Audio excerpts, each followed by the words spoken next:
السلام عليكم أبنائي وبناتي طلبة الصف الخامس الابتدائي. أهلا بكم مع مستر سامح كمال ساينس تيتشر في حلقة جديدة من كورس الساينس للصف الخامس الابتدائي الترم الأول.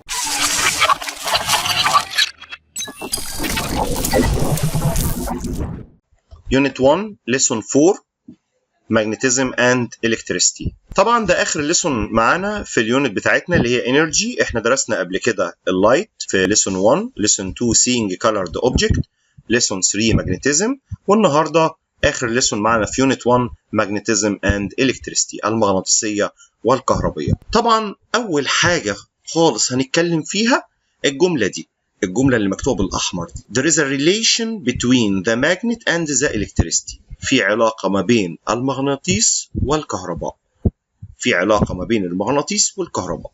طيب احنا في الليسون ده هندرس ايه العلاقة دي وازاي نتناولها من كذا اتجاه. أول حاجة the electricity has a magnetic effect، بمعنى الكهرباء ليها مجال مغناطيسي. لو تفتكروا في lesson 3 الليسون اللي فات magnetism اتكلمنا عن المagnetic field والمagnetic effect، التأثير المغناطيسي للماجنت. ده طلع كمان ان الالكتريستي الكهرباء ليها تأثير مغناطيسي. طيب الأول قبل ما نتكلم فيه تعالوا نثبت ان الكلام ده بيحصل فعلا. عندي اكسبيرمنت لطيفة جدا، هنجيب كومباس beside electric circuit and switch on it. هنكون دايرة كهربية كده بسيطة من سويتش، طبعا المفتاح بتاعنا، وادي الوايرز الأسلاك، ودي الباتريز اللي هي source of electric energy، البطارية طبعا مصدر الطاقة الكهربائية. هنا الدايرة طبعا open ما فيهاش كهرباء، كل اللي هعمله ان انا هقفل السويتش وبالتالي هتبقى السيركويت كلوزد. هنا هتمشي الكهرباء فيها، الالكتريك كارنت فورمد اور بروديوسد، وهيمشي. لما هيمشي شوف ايه اللي هيحصل كده. بص النيدل بتاعت الكامبس ايه اللي حصل لها. ايه اللي حصل للنيدل بتاعت الكامبس؟ حصل لها نوع من انواع الديفيشن، انحرفت او ابتدت تتحرك في كذا اتجاه. طب ايه اللي خلاها تتحرك؟ اكيد ان في ماجنتيك فيلد اتكون. طب الماجنتيك فيلد ده جه منين؟ جه من الالكتريسيتي اللي ماشيه هنا اهو. طيب تاني، لما كانت الدايره ما فيهاش كهرباء او الدايره ما فيهاش اي نوع من الالكتريسيتي، الماجنتيك نيدل كانت فيكسد، ثابته، مفيش اي حاجه بتاثر عليها، واقفه في مكانها. لما قفلنا الدايره بقت كلوزد سيركويت وبقى فيها الكتريك كارنت، تيار كهربي. التيار الكهربي نتيجه مروره بجوار الكامبس حرك النيدل بتاعتها، وده دليل كبير ان الالكتريستي او الالكتريك كارنت هاز ا ماجنتيك افكت. التيار الكهربي او الكهرباء لها تاثير مغناطيسي. By using electricity can make artificial magnet. طيب انا عرفت الفكره دي وكمعلومه عرفتها، ومعلومه مهمه ومفيده. ازاي انا اطبقها في حياتي؟ ازاي اخد الفايده من موضوع ان الكهرباء لها ماجنتيك افكت؟ انا ممكن باستخدام الالكتريستي اعمل ارتفيشال ماجنت، ممكن اعمل مغناطيس بيعمل بالكهرباء. طبعا انت ممكن تجيب isolated copper wire، سلك نحاسي معزول، تمام، then spring it around a wrought iron bar، وبنحطه او بنلفه كده على شكل كويل حوالين راوت ايرون بار من الحديد النقي، او ممكن مسمار برضو صلب نقي جدا من الحديد. وهناخد الطرفين بتوع الواير اللي هو الكابر واير، هناخد طرفين السلك دول ونوصلهم بايه؟ بباتري، هنوصلهم ببطاريه. وبعدين هنعمل ابروشنج للجهاز اللي احنا كوناه ده او الراوت ايرون بار من ايرون كليبس، من شويه دبابيس ورقيه. هتلاقي ان البيبر كليبس اتراكتد تو ذا ايرون نيل، هتلاقي ان الدبابيس الورقيه انجذبت وحصل لها اتراكشن للمسمار او الراوت ايرون بار اللي انت عامله ده. معنى كده ان الايرون نيل becomes an electromagnet، اتحول الى ما يسمى بالمغناطيس الكهربي. يبقى تاني، المغناطيس الكهربي ده بيتكون من 3 حاجات: insulated copper wire، سلك نحاسي معزول بنعمله على شكل كويل. تاني حاجة راوت ايرون بار، ساق من الحديد النقي او ممكن نيل مسمار. واخر حاجة مصدر للتيار الكهربي اللي هو طبعا بيبقى الباتري. دي الكومبوننتس بتاعت اي الكترو ماجنت في الدنيا انت عايز تعمل. نوت: when the electric current passes through a twisted wire in the form of a coil around a wrought iron bar, the wrought iron bar becomes a magnet and it's known as electromagnet.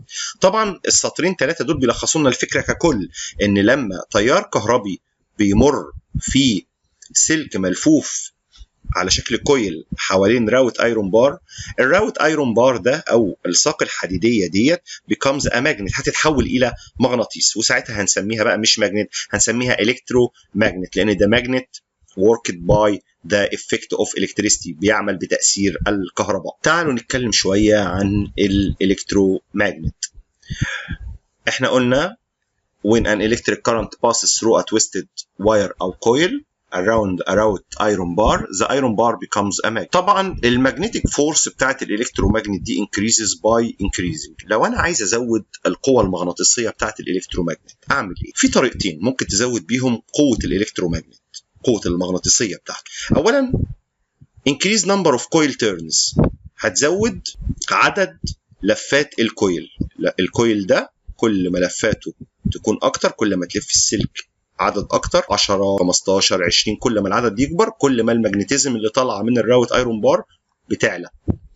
في كمان طريقه فعاله تانية هي increasing the number of batteries، تزود عدد البطاريات. بدل ما انت مركب 1 باتري بالكويل، لا ممكن تحط 2 باتريز 3 باتريز على حسب استخدامك. طب ده هيعمل ايه؟ ده هيعمل increasing للintensity of electric current، هيزود شده التيار passing through the coil by using 2 batteries. اعتقد ان الكهرباء طبعا اللي طالعه من بطاريتين هتبقى اقوى بكتير من الكهرباء اللي طالعه من بطاريه واحده، وبالتالي كميه المagnetism او المagnetic effect اللي هيطلعها الالكترومagnet هتبقى اكتر بكتير. يبقى في طريقتين اعمل بيهم increasing للالكترومagnet فورس. ايه هما؟ اعمل increase للنمبر اوف كويل تيرنز، واعمل increase للنمبر اوف باتريز، لان ده هيعمل لي increase في الانتنسيتي اوف الكتريك كارنت. طيب انا بقى هستخدم الالكترومagnet ده في ايه؟ الالكترومagnet ليه استخدامات كتيره جدا بالفعل في حياتنا. على سبيل المثال الميني ديفايسز such as، في بعض الاجهزه الكهربيه زي الالكتريك بيل الجرس الكهربي، الكتريك ميكسر الخلاط، التلفزيون، والديسك درايف بتاع الكمبيوتر، فيهم انواع كثيره من الالكترومagnet ومختلفه الاحجام. في بقى استخدام لللارج او الهيوج الكترومagnet في الفاكتوريز في المصانع. الالكترومagnet attracts iron pieces او iron blocks، القطع الحديديه الضخمه، والسكراب كارز، بقايا العربيات او اللي بيسموها العربيات الخرده اللي عايزين ينقلوها من مكان لمكان. By cutting the current it loses its magnetic force and iron pieces fall، زي استخدام الونشز. ده منظر اهو لهيوج الكترومagnet في الفاكتوري. وفي عندي قطعه hard piece of iron very large عايزين نرفعها. كل اللي بنعمله ان احنا بنعمل كونكت للالكتريستي بالهيوج الكترومagnet ده، بنوصل الكهرباء للهيوج الكترومagnet، وبالتالي بيشتغل بيعمل اتراكشن للبيس اوف ايرون، بنرفعها ونعمل لها ترانسبورت فروم وان بليس تو انذر، بننقلها من مكان لمكان. طب عايزين ننزلها بقى نعمل ايه؟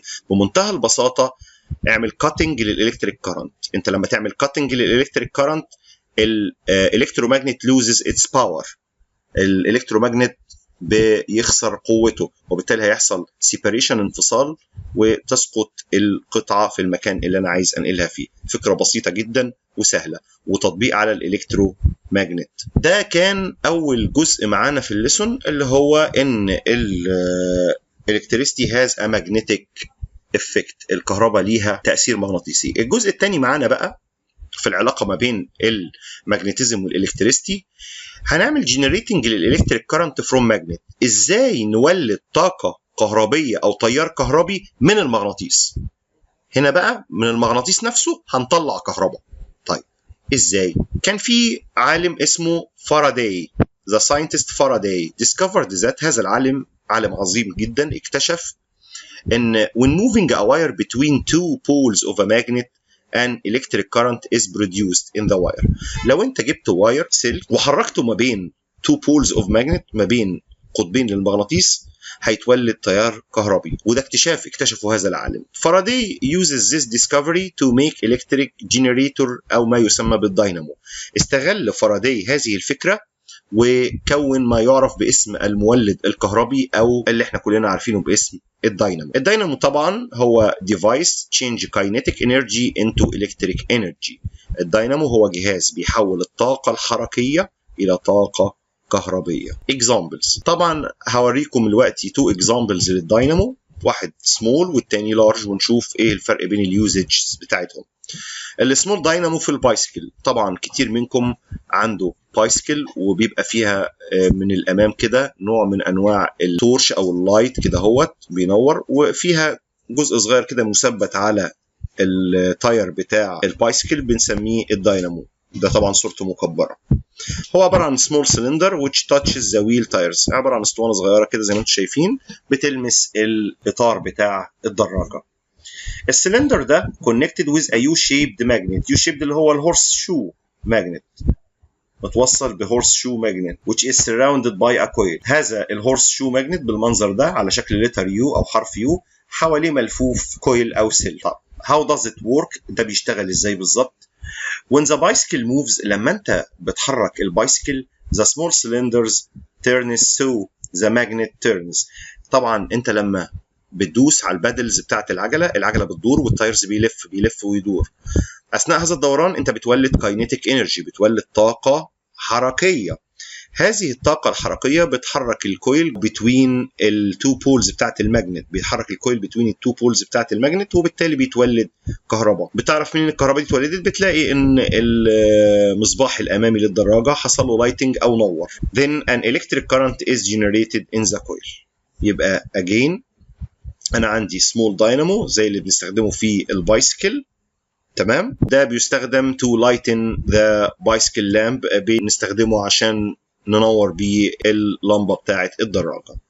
ممكن بقى نتوسع في موضوع الداينامو ده ونعمل الهيوج داينامو ده.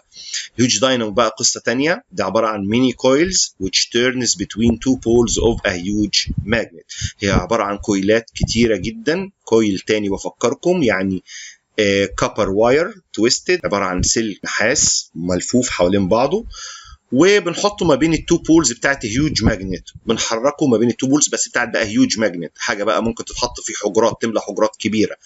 طب اعتقد كده في بعض منكم خمن يعني كميه الكهرباء اللي هتطلع من حاجه زي كده، او الالكتريك كارنت بروديوس از فيري هيوج. طب دي ممكن نستخدمها في ايه؟ طبعا دي generate electricity for lighting cities and operating factories. دي بتولد كهرباء تكفي لإنارة المدن وتشغيل المصانع، وده طبعا اقتصاديا شيء عملي وعظيم جدا باستخدام الهيوج داينامو. وبكده الليسون بتاعنا بيكون خلص، وأشوفكم إن شاء الله في الحصة القادمة. شكرا لكم وإلى اللقاء.